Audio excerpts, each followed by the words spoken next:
আজকে রাতে ডিনারটা সারবো পশ্চিমী দেশের কায়দায়।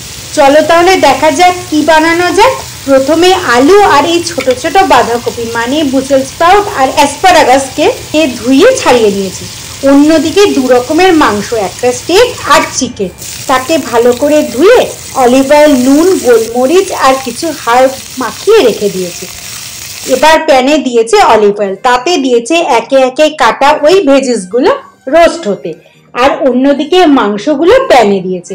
ওপর থেকে রসুন কুচি ছড়িয়ে ধিমে তালে হতে দিয়েছে বেশ কিছুক্ষণ, হালকা বাদামি রং হওয়া পর্যন্ত।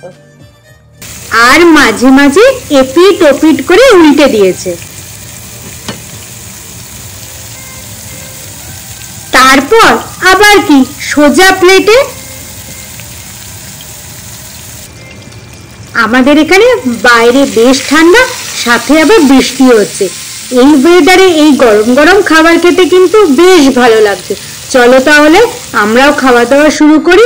দেখা হচ্ছে আবার পরবর্তী ভিডিওতে।